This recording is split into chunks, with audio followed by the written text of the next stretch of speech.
What's your take on this attack on the Al-Shifa hospital? Have Hamas been using this hospital to facilitate their attack on Israelis? Well, the fact that you asked that question means that it's not a known. And because it's not a known, everything that Israel's doing is a war crime. You see, yes, under international humanitarian law, there are conditions in which a civilian object, such as a hospital, can be converted into a military object.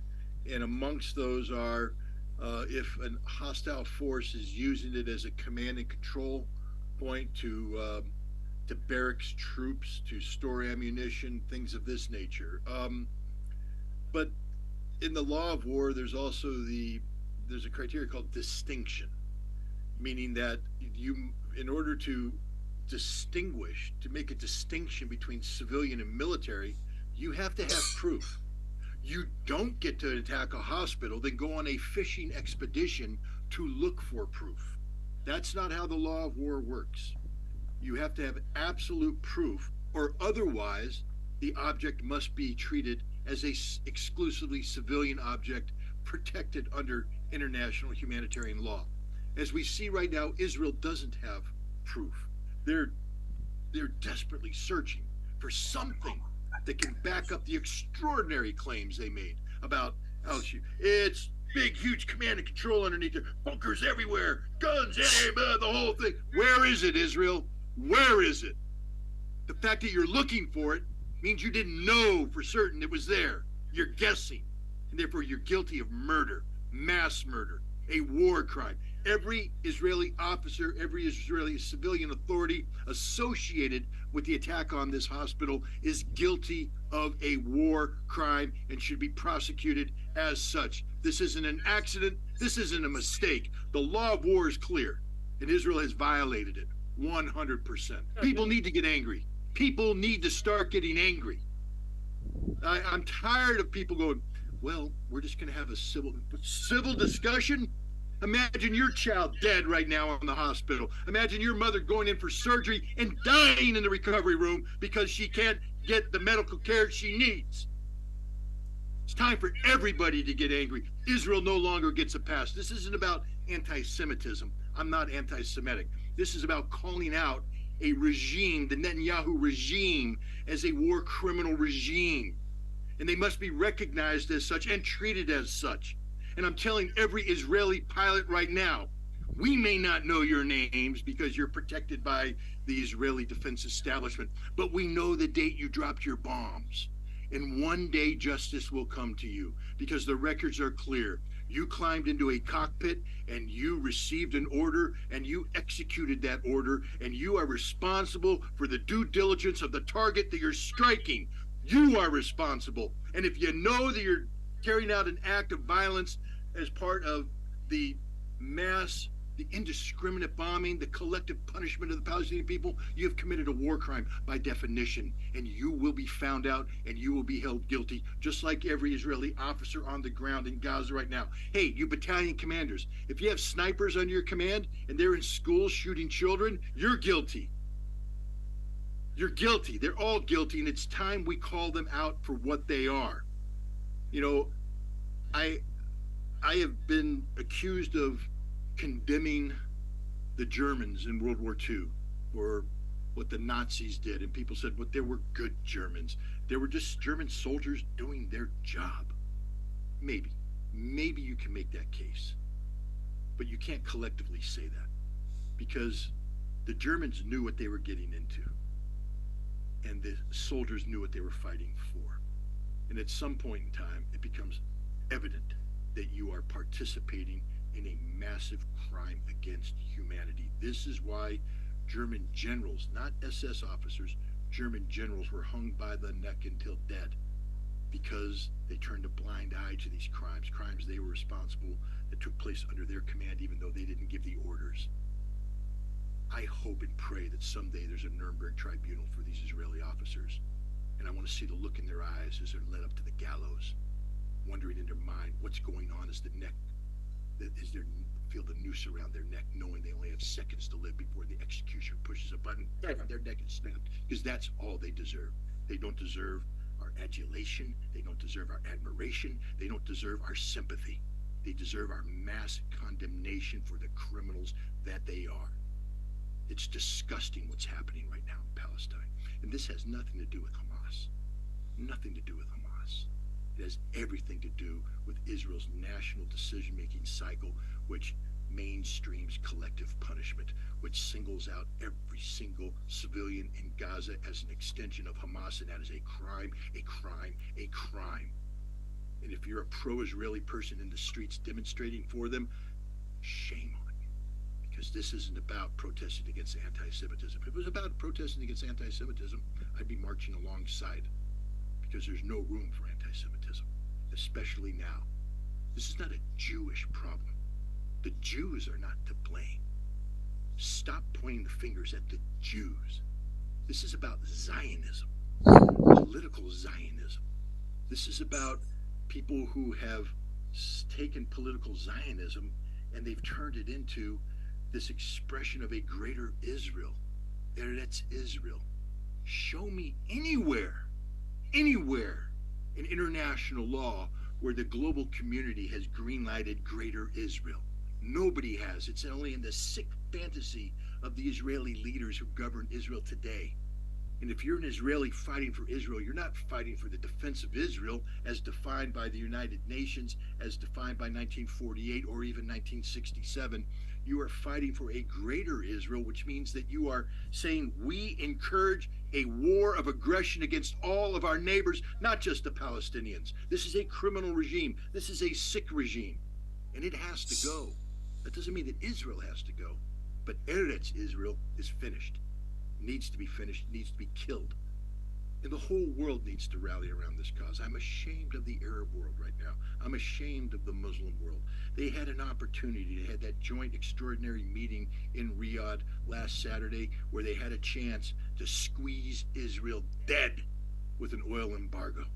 And they chose not to, which means that they have chosen money and profit over Palestinian blood.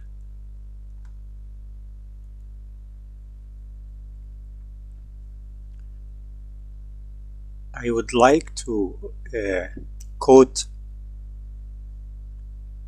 President Mubarak, that he said Rabin was a good guy, was honest, and he does what he say and say what he does. So what's happening? They killed him. The Zionists killed him because he was planning to make another peace with Jordan and Syria. And Mubarak said, I have a personal relationship with him because he was a good guy. So I just thought to remind the community hearing this wonderful, honest witness which will be brought in the day of judgment. This man, I pray for Allah that he become a believer in Prophet Muhammad and Prophet Jesus and Prophet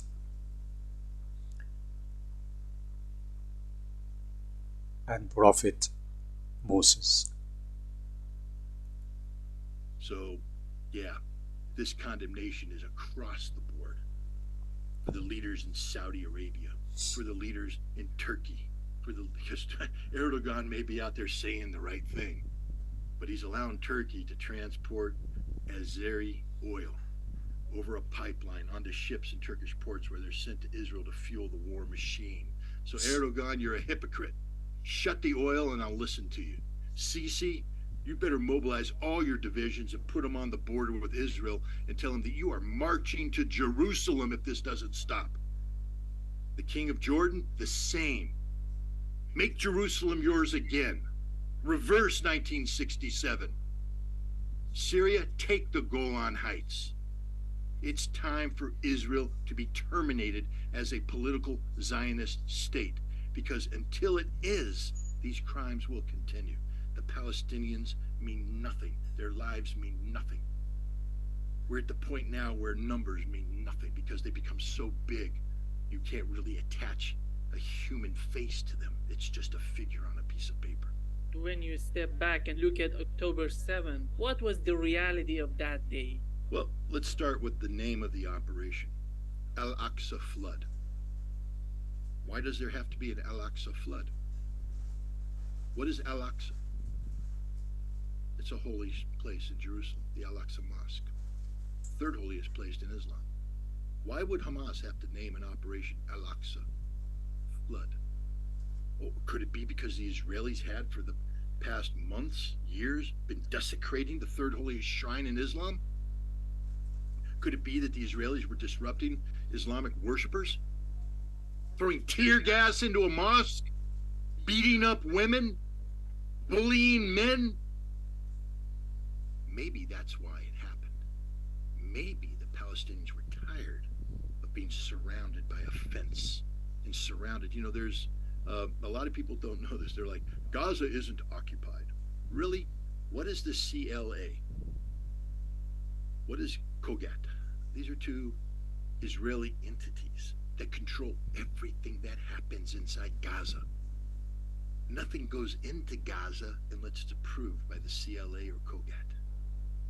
That means that you have to submit paperwork that gets approved by the Israelis, and the Israelis deny everything because they're in control. Nothing happens in Gaza unless the Israelis deem it fit to happen. That is the definition of occupation. And you ask, why did they do it on October 7th? Now, I'm an American. I come from a tradition that says, you oppress me, I take you out and declare my independence. We did it to the British tyranny. We beat the crown. They called us terrorists. Some of us were. Samuel Adams, a documented terrorist. You know, Paul Revere could be accused of a terrorist. Now, these are great patriots in the American mind because we believe that we were right. The British believed we were wrong. We beat the British. We got our independence. How is Palestine going to get their independence? Who's going to give it to them? No one. We know that. On October 6th, no one was talking about a genuine two-state solution. It was done, finished. Goodbye, des vidania. The Saudi Arabians were talking about normalizing relations with the Israelis. They had forgotten about their precondition, about the necessity of a Palestinian state existing. Oh, we'll talk about it. No one's going to talk about it. Because once you normalize relations, it all becomes about the money, the money, the money. Everybody's focused on the India, Middle East economic corridor, going from Mumbai through Dubai, up through Saudi Arabia, onto Jordan, to Israel, Haifa, onto Greece. That was it. Joe Biden made it the signature element of his G20 summit. Netanyahu stopped talking about the Iranian bomb in the United Nations long enough to brag about this, and Israel's rolling it. No one was talking about a Palestinian state. No one cared about the Palestinians. Definitely not the president of the Palestinian Authority. Mahmoud Abbas, one of the most corrupt men in the world. And Fatah, what have they become?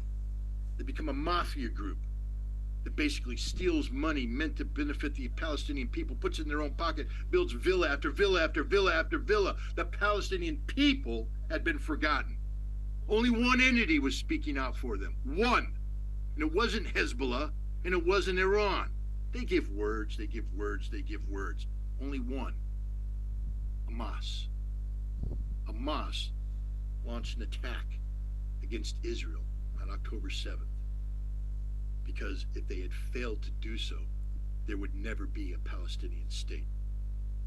Regardless of what you think about what Hamas did on October 7th, you must acknowledge the following. Everybody's talking about a Palestinian state now. Everybody's saying that this has to be part of the political solution. That's a huge victory for the Palestinian people, which means it's a huge victory for Hamas. You call Hamas a terrorist organization, but you ignore the fact that Israel encouraged Hamas to make the transition from being purely a resistance group into being a political party capable of governance. Israel helped fund Hamas's politicization. Hamas won an election in 2006. People tend to forget that. They won a democratic election. They won more votes than Fatah. They controlled the legislature. Now, that was an outcome that Fatah, the Palestinian Authority, couldn't accept. Israel didn't want to accept. My God, they wanted democracy, but not that kind of democracy.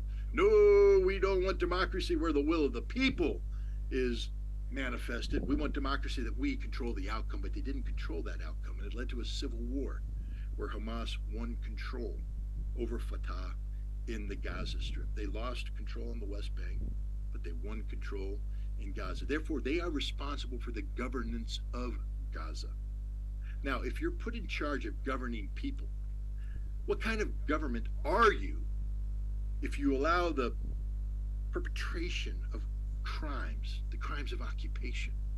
Because again, Scott, the settlements were withdrawn in 2005. The settlements were, but Israeli control was not. Israel controlled everything. Ask Hamas if they were able, as the governing authority, to build a true port capable of receiving international shipments. No, Israel wouldn't allow it. Israel wouldn't allow it. Ask Hamas if they could build an airport where planes could land so that Palestinians could fly freely around the world as sovereign citizens. No, Israel wouldn't allow it. Ask Hamas if they could do anything without Israel's approval. And the answer is only one thing: resist. And that's what a legitimate governing authority does when their people are being subjected to the oppression of the occupier. And that's Israel, an occupying authority. So Hamas struck out. Scott, Hamas committed crimes. Really? You guys do know, all the people that say that, and that in 2004, the International Court of Justice, which is sort of the body for the United Nations, for the global community to make final judgments about opinions regarding international law, determined that Israel was an occupying power, that the Palestinians were an occupied people. And you do know, therefore, according to this 2004 opinion, that Israel has no inherent right of self-defense. The occupier can never, ever, under any circumstance, cite self-defense against actions that are derived from the occupied responding to the occupier.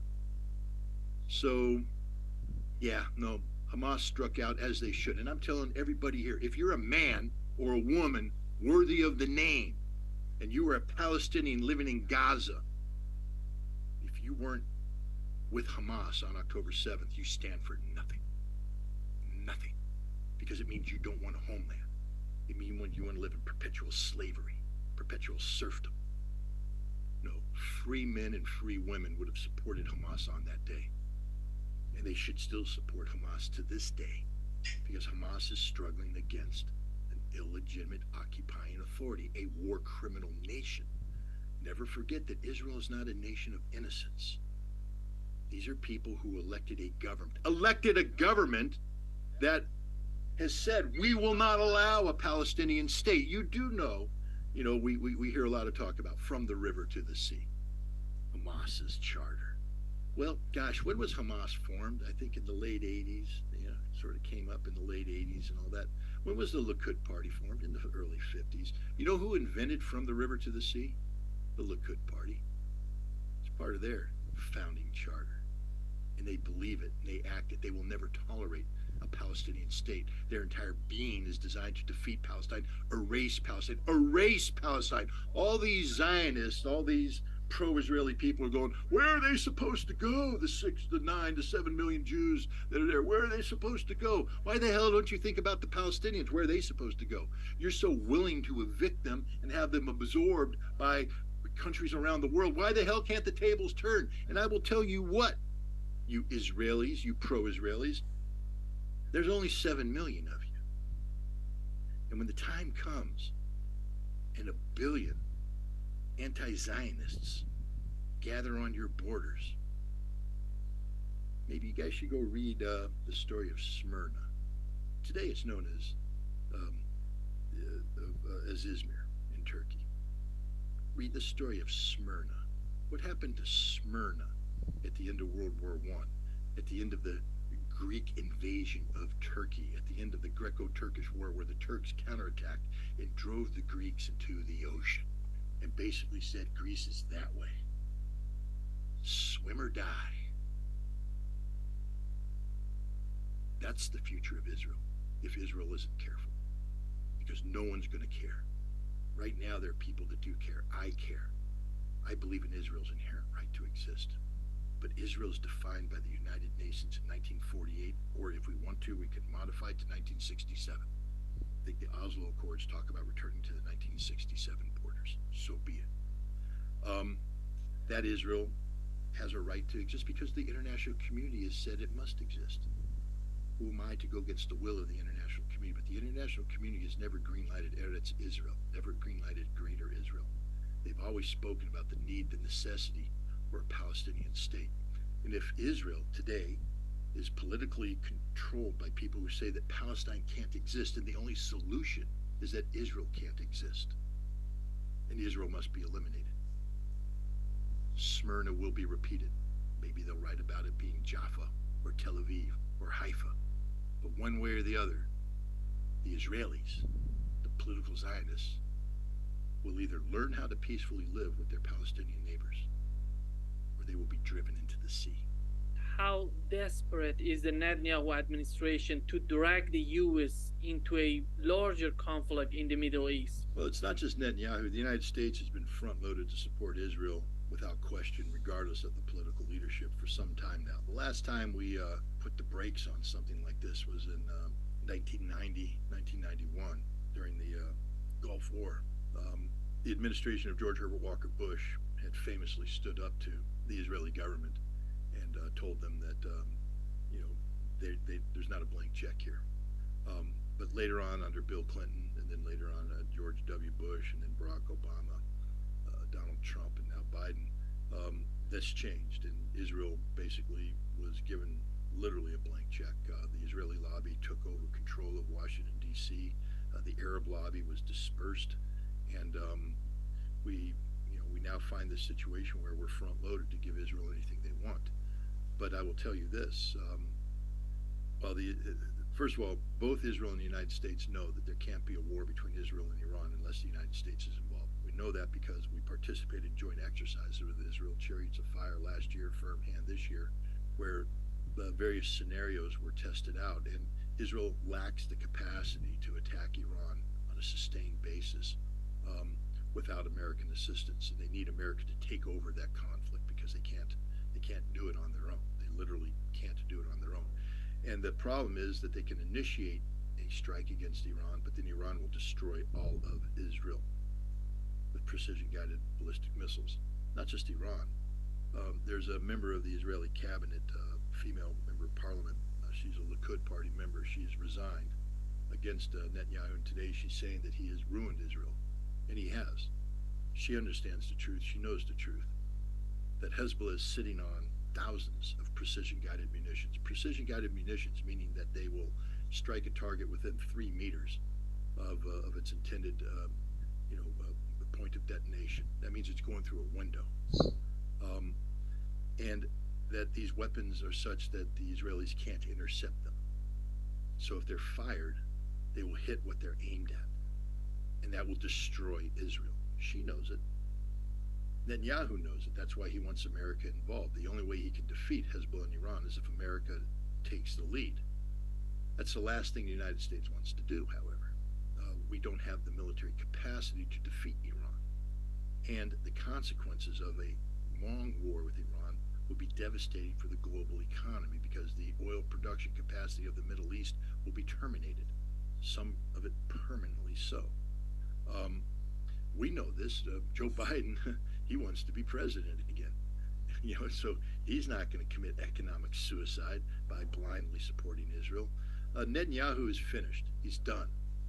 I had just advised everybody, every time Netanyahu speaks, ignore it. And I'll tell you why. Because when this war ends, and it will end, Netanyahu will not be prime minister of Israel. He's a hated man, a reviled man. And he's recognized not only by the United States, but now increasingly so inside Israel, is the number one problem for Israel. It's not Hamas, it's Netanyahu. He failed the Israeli people on October 7th. He's supposed to be Mr. Security. He failed. And understand this, if he failed on October 7th, he's failed everywhere, which means he's miscalculated across the board, which means he doesn't have a plan. He simply panicked. This is panic reaction by the Israelis, which is one reason why they're committing so many crimes, because they just don't have any other thing they can do. They are so scared, they are so afraid, they are so panicked that they have allowed this panic to turn into bloodlust. And for them, it's bad. Not only does it expose them as a criminal state, but it also has turned global opinion against them. Let's be frank. Had Israel on October 8th limited its response to securing the border with Gaza, cleaning up the Hamas people, maybe a handful of punitive strikes against known Hamas targets inside Gaza, and then turned to the international community and cited Article 51, self-defense, and say, we've been attacked. We need the Security Council to step in. There would have been a heated debate because, again, the ruling of the International Court of Justice that Israel is an occupying power would have come up for debate, but Israel would have been able to counter that by pointing to the number of dead civilians and say that surely you can't deny us the opportunity to recognize that this was excessive violence on the part of Hamas. And I do believe that the Security Council would have sided on behalf of Israel, but it wouldn't have allowed this crime that's taking place. What it would have said is that Hamas must go, and then you'd have the international community working with Israel to isolate Hamas, to eliminate Hamas. The streets would have been filled with protesters protesting for Israel and against Hamas.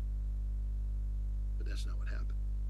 Netanyahu couldn't let that happen because remember, before October 7th, he was already a failing prime minister. He was a prime minister whose country was turning against him increasingly because of his decision to rewrite basic law, to turn the Israeli judiciary to an extension of a Likud-controlled parliament that would impeach any judge that dared hold Netanyahu accountable for the many crimes that he's been accused of committing, crimes of corruption, crimes that if he were found guilty, and he likely would be found guilty, would put him in jail and his wife for the rest of their lives. So he's a desperate man, literally trying to destroy Israel to save himself. That shows you what kind of despicable character this is. This is not a good man. This is not a misunderstood man. This is not a man who has been caught up in something bigger than him. He is a criminal, a literal criminal, who's using the Israeli political system as a shield to protect himself from being held accountable for the crimes he has committed. And now he's committed more crimes. These war crimes are on Netanyahu. This is a man who has no support, no meaningful support in Israel.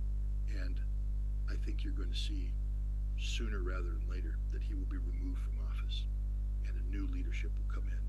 And this will be largely because the United States is putting that pressure on them, because we recognize, and we see this with cables being sent from ambassadors around the world to Secretary of State Blinken to the White House, that the United States has lost the Arab world. They won't talk, they won't listen to us, we've lost their respect, it's over. It's all because of this Benjamin Netanyahu criminal that's governing right now in Israel.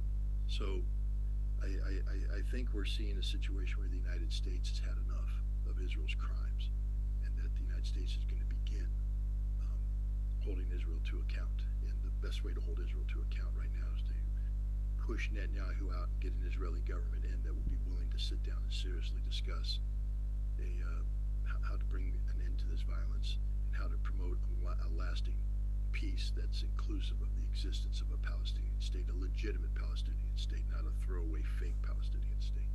If you were an advisor to the Netanyahu administration right after that attack on October 7th, what would you say to them? What would be a smart choice to respond to that attack?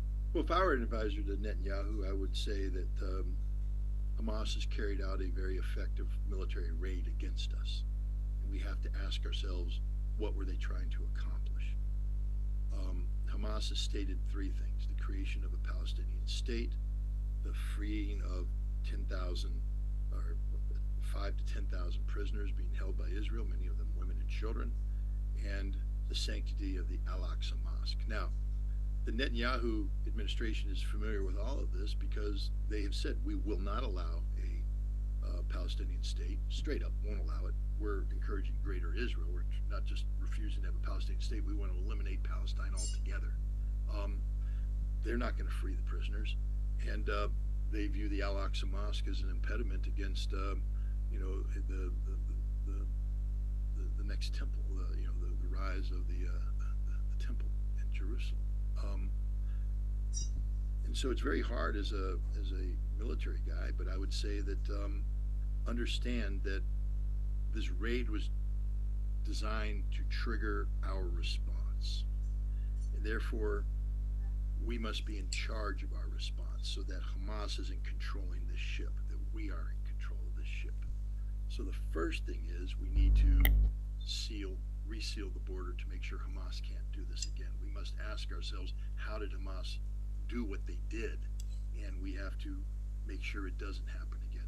The second of all, we have to eliminate any immediate threats to us. So if Hamas is launching rockets, I would authorize military strikes and to take out rocket launch sites and to take out command and control nodes if they can be identified. But the issue of distinction must come into play, as must proportionality. But then I would say that we need to find a way to understanding this, that Hamas isn't just a military organization, it's a governing authority and an ideology. And if we would learn from the Americans, we know now that you cannot bomb an ideology into extinction. In fact, the way you deal with these problems could actually enhance that ideology, strengthen that ideology. That if our goal is to weaken Hamas, we must not provide them with the fuel that will power the engine that makes them an even bigger entity. Today, Hamas is huge. Everybody's talking about Hamas. Demonstrators in the streets for Palestine, but indirectly for Hamas. They have more authority and legitimacy in the international community today than they had on October 6th. The Israelis have failed. They've done exactly what Hamas wanted them to do.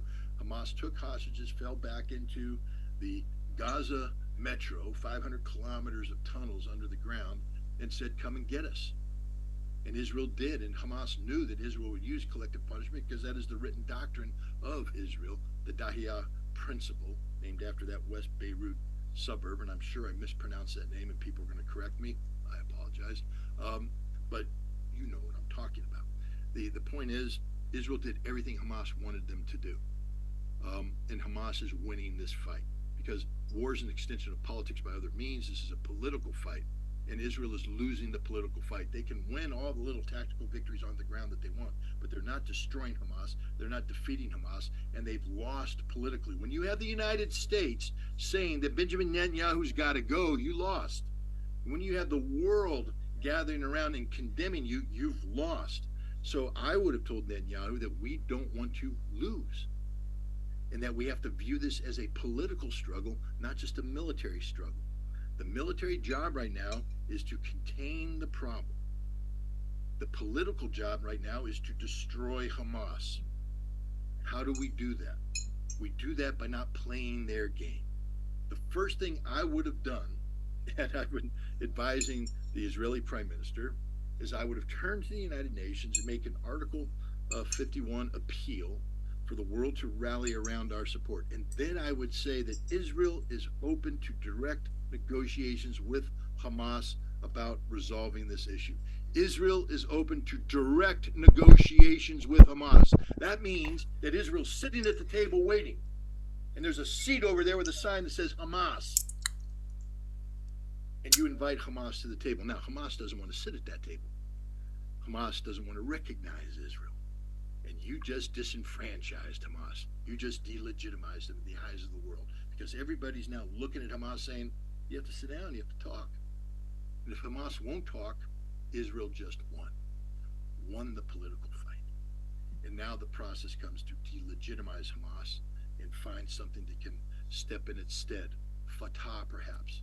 And if I were the CIA, I would be encouraging a renewal of the Fatah-Hamas civil war.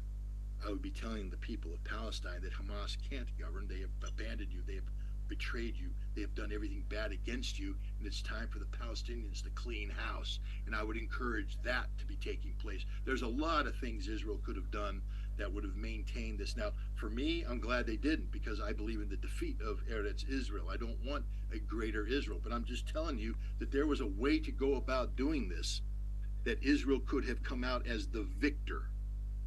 Except Hamas knew that Israel wouldn't do that, because Israel's incapable of doing that, because Israel is a nation that's infused with hubris, with arrogance. The pride comes before the fall. That's what Hamas was betting on, and it was a damn good bet. It wasn't even a gamble. Vegas wouldn't have given odds against Israel doing what they did because it's just an assured reaction, especially from a government as unthinking as Benjamin Netanyahu's. We knew what they were going to do. It was predicted, predictable. They're doing exactly this, and they're losing now because of it.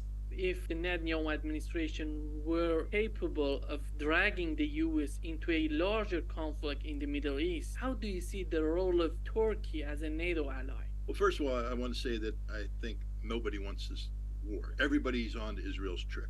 Everybody's on to Israel's trick. So it would be the dumbest thing in the world for this thing to explode. The United States is doing unprecedented reaching out to Iran, telling them we don't want this war. And Iran is doing unprecedented reaching out to everybody else saying we don't want this war. A lot of pressure is being put on Hezbollah, who's in a very tight situation, to manage the escalation so it doesn't explode into war.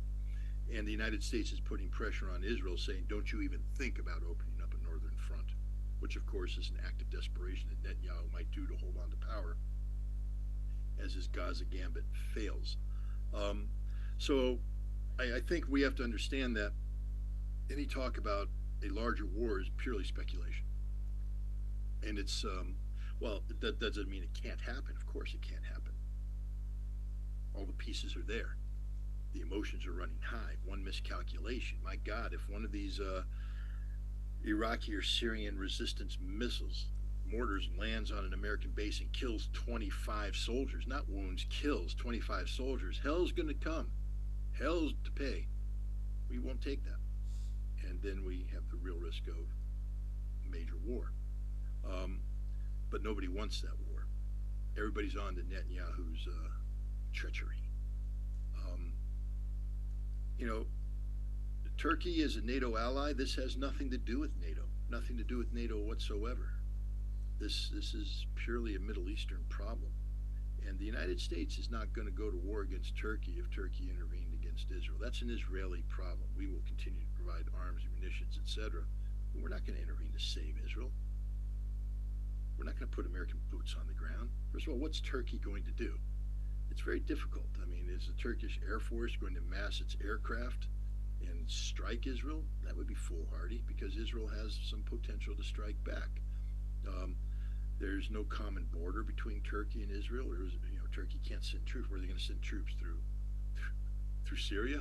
No, they don't have good relations with the Syrians. Through Iraq, that ain't going to happen either. Through Lebanon, nope. So I think right now we just have a lot of muscle flexing by Turkey, but there's no real threat of a Turkish-Israeli confrontation. The big threat comes from Iran, and the United States is doing everything in its power to make sure the Iranians know we don't want this war. And so you're going to see we're turning on Netanyahu.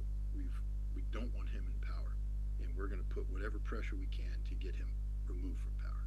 How do you see this excitement in the US, especially among Republicans, that they're talking about bombing Iran, let's fight Iran. Iran is the main source of these problems in that region. How do you see this? Is that a viable choice for the US? Yeah, we're in no position to fight Iran right now, none whatsoever. Back in 2020, I believe it was, the Iranians shot down a Global Hawk drone, an American drone, over the Strait of Hormuz. The Trump administration was talking about retaliating. Maybe it was 2019. They were talking about retaliating. And the Pentagon drew up a list of options, but they also told them that understand that if we strike, it'll create a ladder of escalation that will end in a general regional conflict that we're not in a position to win, that Iran will be able to destroy the totality of our infrastructure in the Persian Gulf region and the Middle East region. While we'll be able to do some harm to Iran, we won't be able to prevent them from destroying things. And if we strike their oil, they'll take out all the oil in the region. And now our economy has collapsed. It will take us, 9 to 12 months to mobilize the 900,000 troops we'll need to invade Iran. And even an invasion of Iran, how do we do it?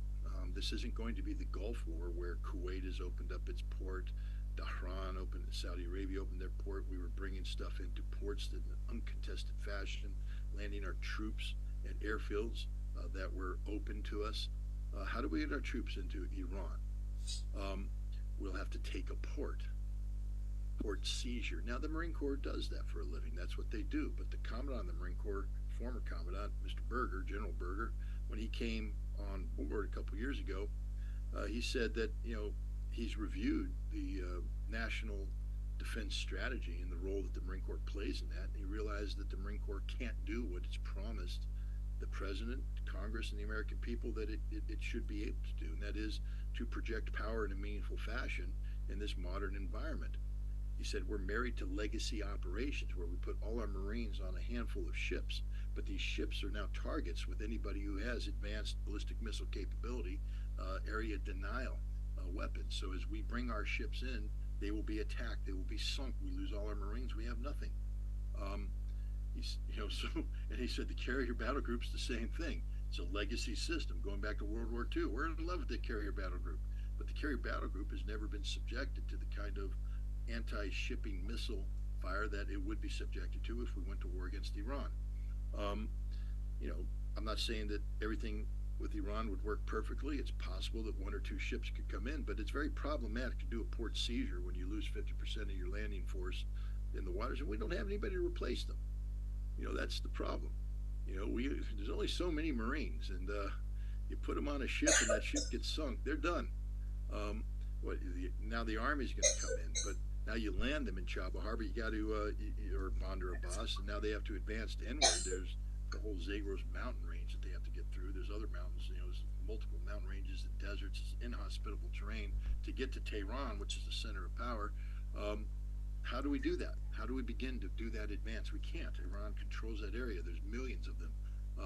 It's a war we will lose. It's a war we know we will lose. We knew we were going to lose it when they were briefed in it to Donald Trump in 2019. We know we're going to lose it today. There's not a single person in the military that believes we can fight and beat Iran in a stand-up fight today. Can't do it. Yeah, we can employ nuclear weapons, but that's just stupidity to talk about. So, you can have all these Republicans talking big. You can have all these Democrats talking big. But the bottom line is we can't beat Iran in a stand-up fight. And they know it. So all they're doing is posturing for domestic political purposes. They have to be seen as looking tough because we look so weak. Because the reality is we are so weak. So they're going to talk tough.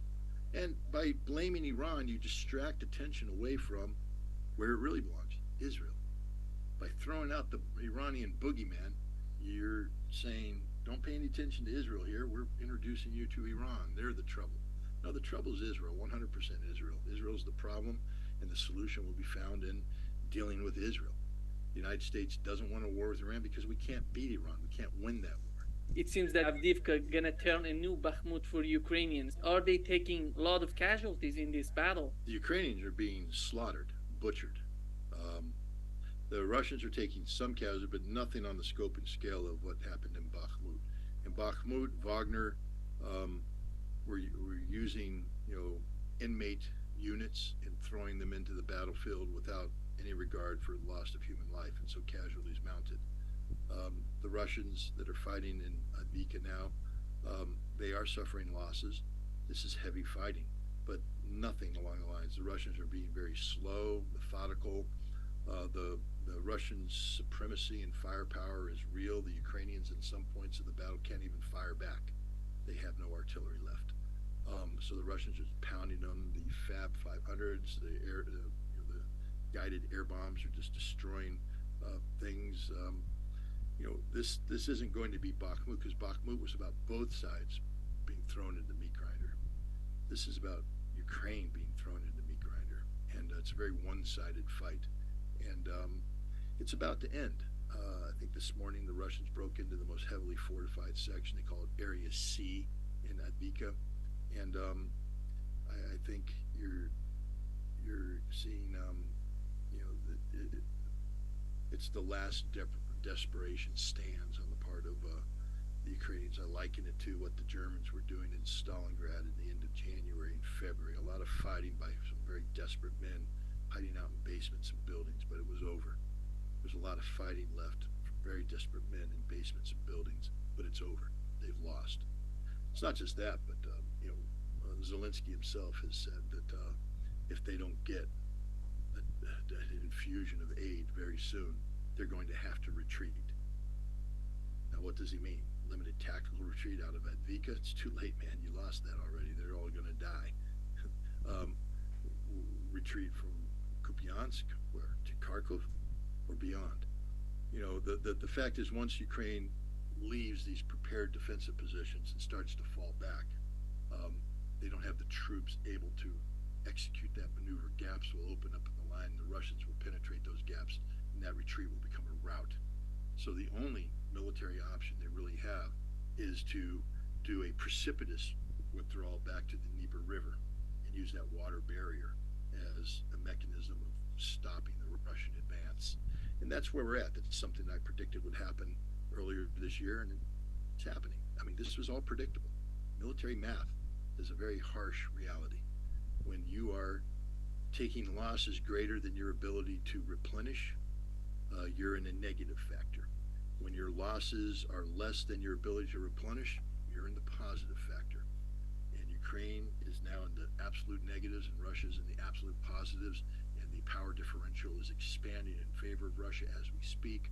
They're getting stronger every day, well-trained troops, well-equipped troops, well-led troops, with more on the way. Ukraine, they're, whatever you want to call them, these are not the best trained troops in the world. They're horribly led.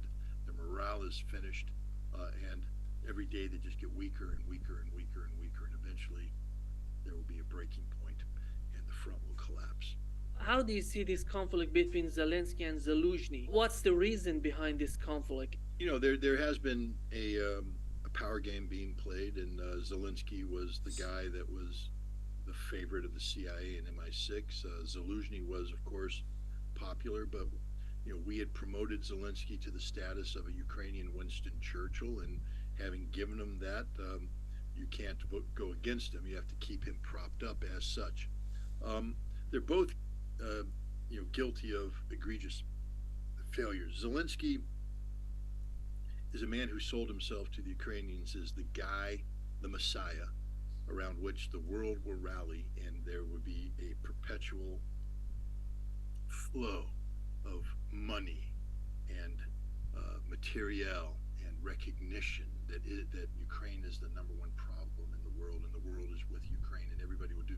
And you saw he got very arrogant in the late summer fall, where he was literally dictating things, not requesting but dictating, and and then his request became so ridiculous and so outlandish that even Time magazine, they wrote an article about him that called him, a Messiah-like character who's imbued with this delusional sense of grandeur. He's out there. He's gone. He's finished. He's finished. But Zelensky made a mistake too. You see, and he gave an interview to The Economist a little while ago, where he said that the conflict is in a stalemate, and that then he said something interesting. He said, I made a mistake. Well, it's interesting to have somebody say they make a mistake, because Zelensky isn't saying he made a mistake yet. But Zelensky said, I made a mistake. He said, I believed that we could engage in a process that inflicted so many casualties on the Russians that the Russians lost the will to fight, that we would break their will. And that didn't work. The Russians are still there. We haven't broken their will. We're in a stalemate. Here's the problem with that. That wasn't the war he described a year ago when he gave an interview to The Economist, when he said, I can beat these guys.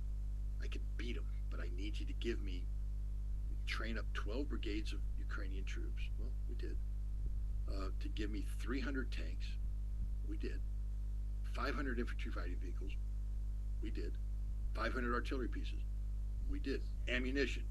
We did. Training. Yep. Intelligence support. Yep. We gave him all that. And he said, I can beat them. And he told us exactly what he's going to do. He said it's 84 kilometers to Melitopol. Melitopol being a city in the region that if you take that, you sever the land bridge connecting Crimea with Russia. So he was going to take Melitopol and subject Crimea to shelling that would cause the Russians to break. this would be the war-winning strategy. Well, it's curious what he just did there. And he also said it has to be done this spring. So in that one interview, which I believe was done in December, he told the Russians how many troops the Ukrainians are going to bring to bear on the problem. He told them exactly where they're going to attack. You just have to take 84 kilometers from Melitopol and point in where it is 84, and you know they're coming through Robotyno to Tokmak. When he's going to do it and why he's going to do it. And then he's surprised that the Russians built a defense that can't be penetrated because they knew everything about what he was trying to do. But he didn't say, I'm going to get into a meat grinder and grind these guys down. He said, I'm going to take Melitopol. That's what I'm going to do to be victorious. And he wasn't. He misled everybody. It couldn't happen. He knew it couldn't happen because later on he said, how do you expect me to carry out an offensive when I don't have control of the air? Well, that's a question you should have asked when you were ordered to carry out the offensive. And here's the other thing about casualties. You know, as an attacking force against an entrenched enemy, you need at a minimum 3-1 odds in your favor. For every one Russian dug in, you need 3 attacking soldiers. You probably need to take out up to 5 if you're going up against prepared defenses like that. 5-1. And the reason why you have that is that you're going to suffer casualties. The notion that the Ukrainians inflicted more casualties on the Russians than the Russians inflicted on the Ukrainians is ludicrous. It doesn't pass the smell test. It stinks. It's pure propaganda. And that's what he's selling right now. He's spinning. He's spinning his defeat. He can't acknowledge that the Ukrainians literally pounded their multi-billion-dollar NATO-provided army against a Russian brick wall that didn't yield, and now everything's gone. Everything is gone. Everything. And he's got nothing left.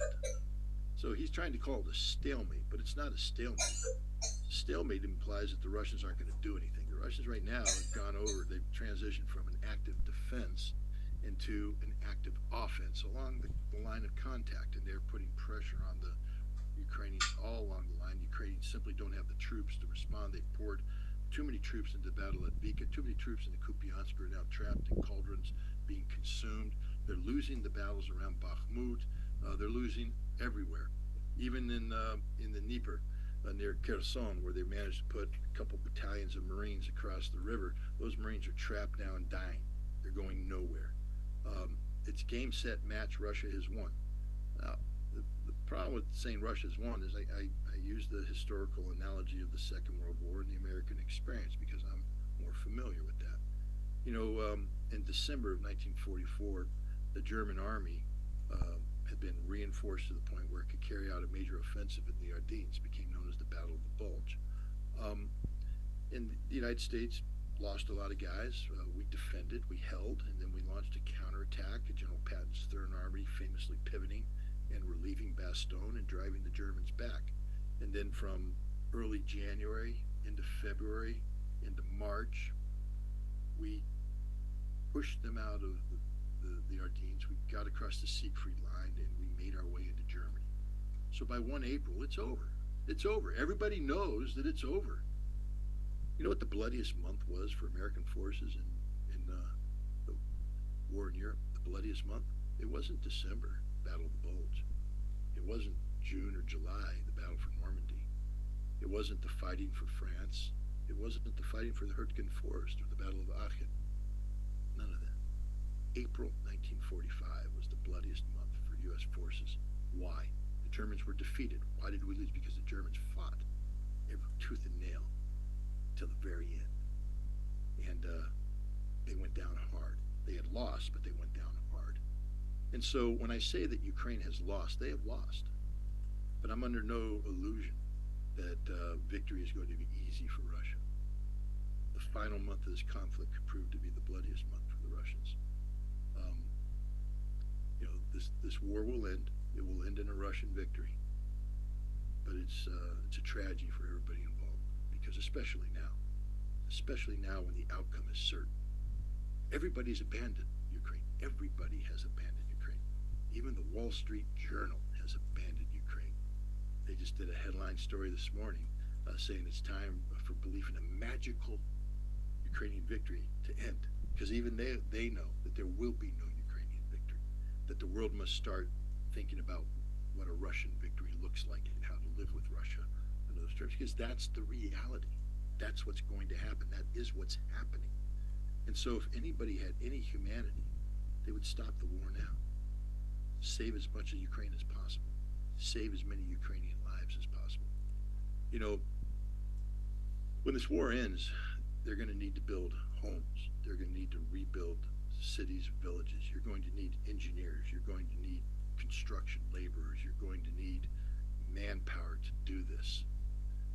The genetic foundation of the nation of Ukraine is being wasted. All that talent that Ukraine is going to need to rebuild is being bled out on the battlefield. The same thing with Russia. You know, Russia's been fortunate enough to have won the propaganda war at home. What I mean by that is that the Russian people have fallen in behind the political leadership about this war. They believe in this war. They believe this war needs to be won, and they're willing to pay the price necessary to win this war. And as a result, hundreds of thousands of Russian men have left their jobs, good paying jobs, left their homes, left their families, left their loved ones, and willingly got to a war that is defined as a meat grinder. This isn't World War I where guys lined up and were marching off for vain dreams of glory. These are guys that know they're being fed into the meat grinder. They know what they're going to, but they go anyways because they say, we must finish this now. These are the guys that Russia needs when this war is over to rebuild. And they're dying on the battlefield. Every day that goes by, the very men that both Ukraine and Russia need to rebuild from this catastrophic conflict are dying in the fields of Zaporizhia, in the villages and towns of Donetsk, in the forests of Lugansk, in the swamps of Kherson. This war needs to end so that these men can live, so these men can do what they're supposed to do, which is to build their countries, make their countries stronger, make their countries better. Not so they can go to war against each other, but they can live in peace and harmony with each other as they're supposed to do. I just interviewed a Russian journalist who's with the Russian forces, and you know, he's involved in the battle for Advika, and he said it's a tough fight because the guys we're fighting are us. They're the same people as we are. They're the same stubborn guys that we are. They won't surrender. They'll fight to the death because they're Russians. They may call themselves Ukrainians, but they're Russians. Russian spirit, Russian blood, Russian soul. This is tragic. This is a huge tragedy. And hopefully it comes to an end as soon as possible. It will be a Russian victory, and it's incumbent upon the West to learn to live with the reality of that victory. And I will just say this: I can't predict the future, but I will tell you that Russia doesn't have revenge on their mind. Yes, there will be denazification. Yes, the Banderist movement will be eradicated. But Russia's not looking to punish Europe. They're not looking to invade Poland, invade the Baltics. Russia wants peace. And when this war ends, Russia will be looking for a way to turn their victory into a vehicle that allows for a new European security framework where both sides respect their respective spheres of influence and learn to peacefully cohabitate. Russia's shown that it can survive economically without being plugged into Europe. Would Russia like to plug into Europe again? Of course, who wouldn't? It's a market. But they're never going to allow Europe to dominate Russia as they once did. The relationship will be forever changed. But it should be a relationship nonetheless, one where Europe doesn't have to worry about building its own massive armies and spending money they don't have because of their faltering economies to build tanks and airplanes and artillery pieces and artillery shells. They should be focused instead on rebuilding their own devastated economies that were damaged by their own self-destructive policies of trying to sanction Russia. Well, it's backfired. Russia's standing. Russia's strong. The Wall Street Journal admits this, that Russia has beat us on the sanctions game. They beat us militarily. They beat us diplomatically. Everywhere you look, Russia's treated with respect around the world. You know, it's the West that's becoming increasingly isolated. It started with Ukraine, but now the West has jumped in on the Israeli bandwagon, and that isolation is becoming, you know, even more manifest. No, but it's tragedy. But again, I do believe that this war is going to end sooner rather than later. This is not going to be a long-term stalemate. Ukraine is finished. Would Odessa and Nikolaev end up in the hand of Russians, in your opinion? If this war continues, yes. Let's look at the realities here. What the Zelensky government has done, what the Zelensky's military leadership has done, is turn Odessa into a place where strikes can be carried out against Crimea. They've already compelled Russia to take a strategic withdrawal from Sevastopol, the headquarters of the Black Sea Fleet, and move it towards because it's vulnerable to attack. If I were advising the president of Russia, I would say that Odessa must be Russian. We must control the coast. We must, in order to protect Crimea, we have to secure Odessa. Didn't always have to be that way, but Ukraine's actions have made that, you know, a reality. Now, I believe that the Russian government is pragmatic, and if the opportunity came for a peaceful resolution to this war on terms that were favorable to Russia, meaning that, you know, Russia does get the denazification, no NATO, etc., that conditions could be created that allowed Odessa to remain under Ukrainian political control, but it would be a demilitarized zone. Ukraine will never again be allowed to project military power into Odessa so long as they have the potential of, you know, resuming the conflict with Russia. So that's a problem. If the fighting continues in Kharkov, I mean, once Russia takes Kharkov, they ain't giving it back. Once Russia takes any territory now, they're not giving it back, especially territory that has a significant ethnic Russian population.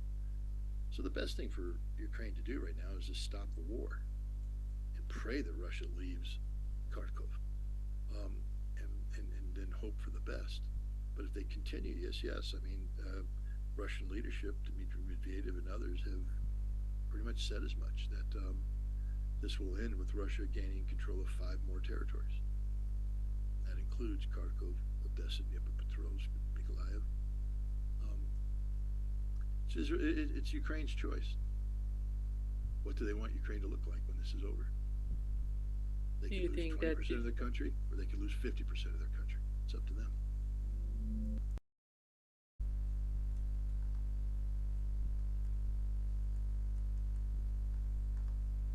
I want to preface this by saying that I'm not Muslim, I'm Jewish, but I've noticed something, and I'm sure a lot of Muslims have also noticed this, that through, you know, this entire thing with Palestine, so many more people are learning about Islam, and so many more people are reading the Quran. I've read the Quran. I love the Quran. I think it's a beautiful piece of text. I think that it's wonderful, and it has so much incredible history in it, just like so many different spiritual texts and religious texts, but like it just makes me laugh. Y'all are about to get a lot of converts. Y'all call them reverts though, right? That's really interesting. Like reverting to Islam. That's really interesting. That's an interesting concept to me. Yeah, I mean, you're gonna have a lot of people turning to Islam soon. I've seen people be like, wow, this is really interesting. Huh, honey, you're next. I want to preface this by... Okay, so let us now talk to you about the Quran, all right? If you go to www.muhammad.com, Quran, Gaza _ edition PDF, you get your own beautiful Arabic and English and topics. So it will be step by step, one topic at a time. And this was translated by two, their mother tongue is the Obbedit language. So Arabic by Ahmed Darwish, who is a scholar from Azhar, and he was a consultant for Muhammad Ali Foundation in Chicago, and Khadija, who is a poet from Bristol, UK. So now you can see how nice it is. It is a contemporary English, and it doesn't have the mistakes thousand and thousand as free. So you see how everybody tell you his copy is the best, and really he is a second language. English is his second language, so I mean, no way he can be better than this one. This is rated 5 stars on Amazon Kindle, and also combined with in another edition 13,000 plus concordance words, which is glossary. Instead of you have the glossary numbers, page numbers, and the numbers of whatever there, you have the full verses and the reference of it. So you will have a topic and all its full verses, as if a research already made for you for something like 18,000 words. Okay. So now, Anne, she kindly recorded it too. All right. So here, if you go to like Muhammad.com and you go to Quran, Hadith, and Hadith, Hadith means prophetic statement, audio, you click on it, then you click on the Quran, so you will get that. The Holy Quran, the audio translation of the meaning rendered into English, with for the first time approximately 2,000 subtitles by Sheikh Ahmed Darwish and Khadija Stevens and Noor Khadija of Allah.com, Muhammad.com, Mosque.com. Copyrighted 1984 to 2011 by the Darwish family. All rights are reserved. Please note, in the printed edition of this translation, pronouns whose first letter are capitalized refer to the Creator Allah. For example, the capitalization of the first letter in the words you, he, him, his, and own, while the capitalized first letter in pronouns such as our, ours, us, and we denote the greatness of Allah, not plurality. In this rendering of the meaning of the Quran with its English audio recording and subtitles, we decided to adopt the style of the Arabic reciters, who do not mention the verse numbers during their recitation. Instead, the number of the chapter and verse are mentioned following the subtitle. To ease the flow and understanding of some verses, explanatory words have been inserted between a set of brackets, and those brackets have been read. For example, you, bracket, alone, bracket, we worship. The Holy Quran. Chapter 1, the opener, Al-Fatiha, the greatest chapter in the Quran.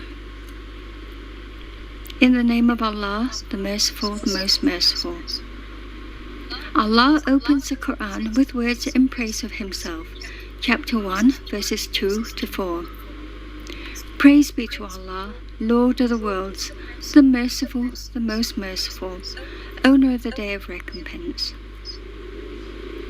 Regarding the supplication of believers to Allah, Chapter 1, verses 5 through 7, the Quran says, you, bracket, alone, bracket, we worship, and you, bracket, alone, bracket, we rely for help.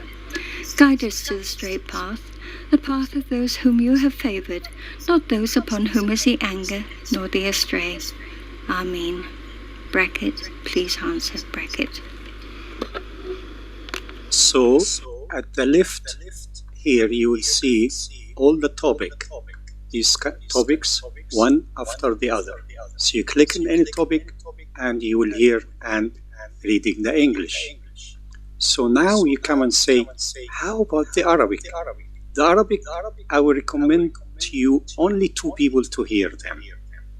One is called Minshawi, one called Abdul Basit from Egypt. And here is Minshawi for you. الرحمن الرحيم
Okay, so now we will remind you again that muhammad.com/Quran _Gaza _edition PDF. You can get your own copy for free. All right. Avoid any other copies for sale or free because they are outdated and translated by only a guy who is maybe English his second language or Arabic his second language. In this case, he makes mistakes. For example, you will see the opener, the first chapter name, they will translate the opening.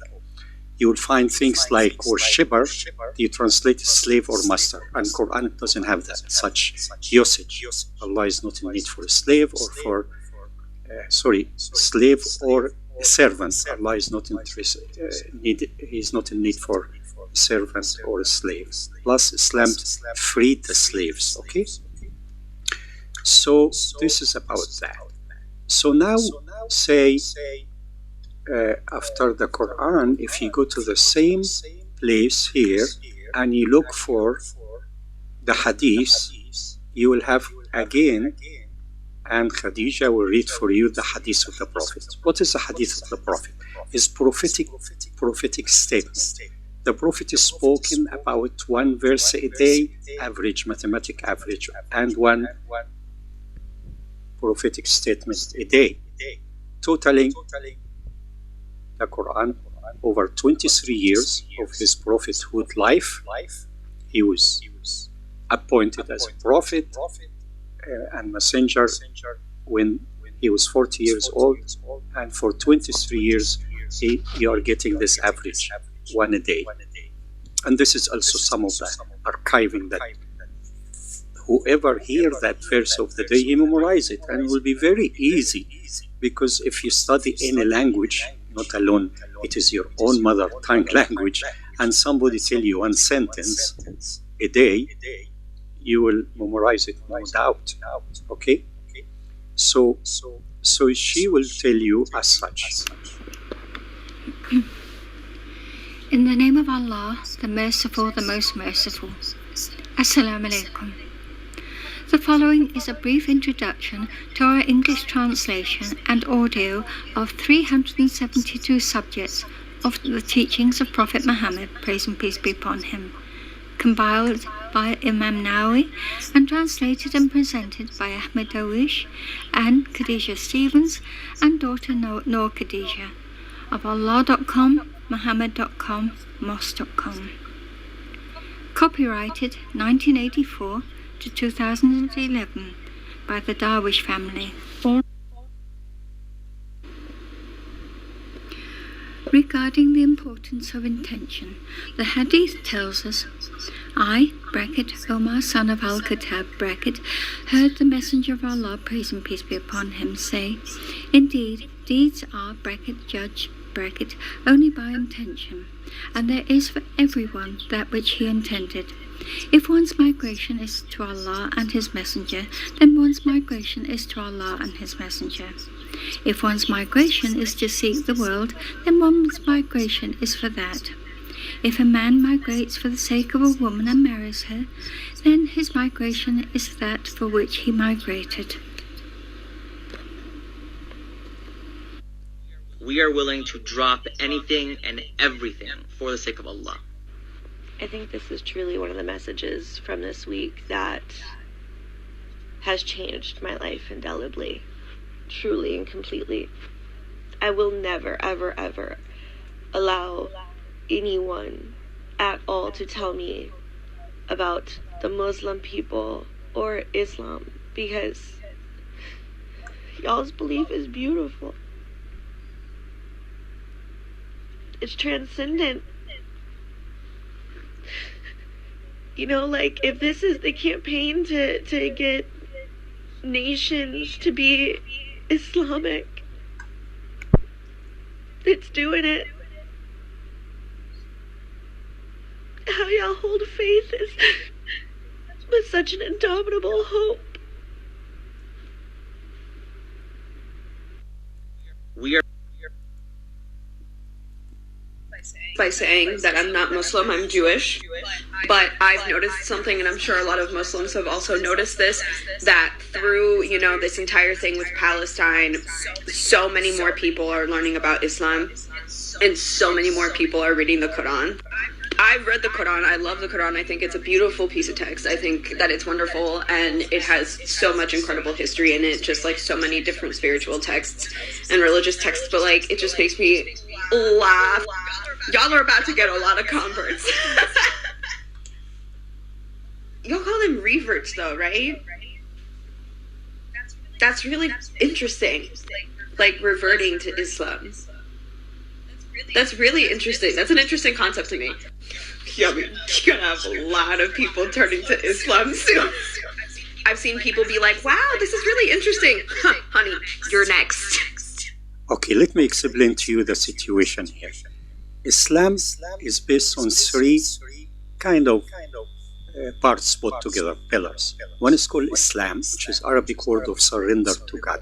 So you say this Muslim, Islam, blah, blah, blah, all this is surrendering, which you have to say, I bear witness that there is no God but Allah, and you believe in all other prophets, and so forth, okay? And with the seal of the prophets by Prophet Muhammad, peace be upon them all. So this makes you Muslim, and you kind of go to witness it in a masjid or something. But I feel this girl, she's a believer. Believer means you, in your heart, you already accept it. And this happened to Heracles. Please go onto our site and download the story of Heracles, emperor. He became a believer in his heart. So if you hear all this and you became a believer, and you don't go and announce it, you are a believer, but you are not a Muslim. Muslim kind of like public environment, okay? Which it is very good for people who feel like their families or some office people give them hard time or become prejudiced against them. Then they just get into a believing status and pray secretly, okay? And this happened to many of the companions, by the way, in the time of the Prophet, that they decided not to announce. So they were kind of sitting with the unbeliever who are fighting the Prophet, but they don't fight him, but they kind of push them back. So this is called a believer, okay? Then the third one, it is completely 100% spiritual, called ihsan, which really that you read Quran, you pray a lot, you supplicate to Allah a lot, and you join, and your soul will start developing and become in a higher ranks of contemplation and content. And the leader who can teach you all this is Imam Ghazali. And if you go to Muhammad.com and click on English and go to Ghazali, you will learn a lot. Okay, so now I think we covered the Quran and the Hadith. Now I want to take you to something else we have, then we conclude. We have what is called the first Islamic chat. Our site was recorded before registered before Google, okay, in the time of Amazon. And we have a huge collection, shelves, like 300 plus English books shelves, we have Indonesian 200 plus, and so forth. We have no competition, as a matter of fact, okay? Praise be to Allah. So now if you go to the chat, so you click on first Islamic chat, and you search, say, for, say, Israel, for example, and you click English, since you are going to search in English, so you will get text about Israel, a lot of verses, okay?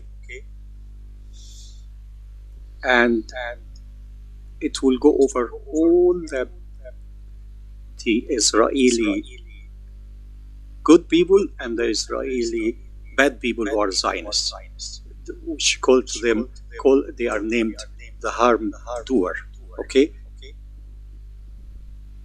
So anyhow, so this is, you can go and search in any language, really, all right?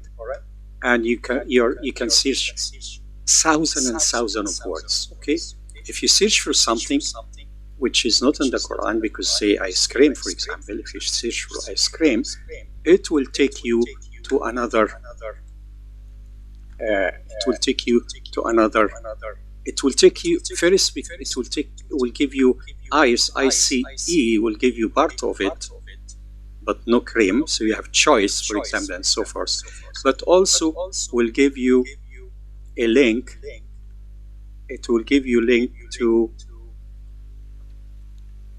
another chat, which is like ChatGPT, for example. Okay, so we don't want to waste time here now.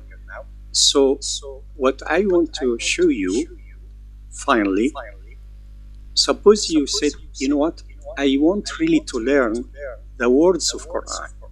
I compiled 28% of the Quran unique words without repetition, and if you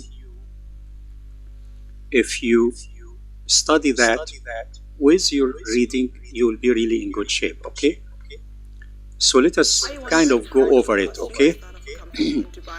or anywhere in the UAE, check out. So here you go. So back to Minshawi, he will say Bismillah ar-Rahman ar-Rahim. Okay. أعوذ بالله من الشيطان الرجيم.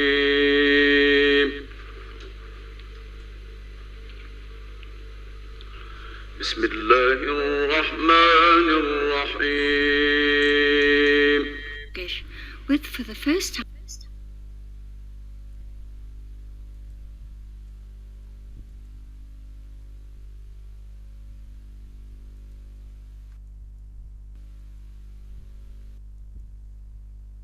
Okay, so now, this is, by the way, Muhammad Ali books. You can download it for free. It's over 1 million downloaded. So here is that, word for word, okay? The Arabic, followed by the transliteration and the meaning of it in English. This is Ar-Rahman, Ar-Rahim, الحمد لله ربي العالمين مالكي يومي الدين. So this is, in a way, you will comprehend with this 3-4 reference I give you. You will comprehend the Quran better than even any Arab. Okay? Because some Arabs, if you ask them, if they didn't study it, they will not know the meaning of a word. So coming back to this, will be like 8 hours lab. It goes over all the Quran from beginning to the end. This is the first 30 minutes. Okay? So this is really all what I want to show you. I open like kind of Telegram groups if you are interested to study anything. By all means, we have biography of the Prophet. We have all kind of good stuff. Thank you very much for being patient so far. Okay.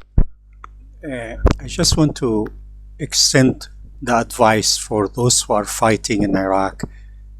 I mean, between themselves, or in Libya and Syria. They should learn from Scott Ritter about, like, look what he said about that Russian fighting Russian in Ukraine at the end of the day, which is very bad. So I hope they learn that and stop fighting and get unified. And the Middle East, if get rid of the Zionists and the Jew, Christian, Muslim can live together like they did in Spain in the Golden Ages. And we know that there are a lot of Jewish now, top ranks in New York and others against the Zionists. I would like also to remind you, when you go to the video, try to go underneath where the comments say, some comment from the author and more. You will see all the links I'm talking about. Okay? Thank you very much for everything. And I hope you all will come aboard Islam. Assalamu alaikum wa rahmatullahi wa barakatuh.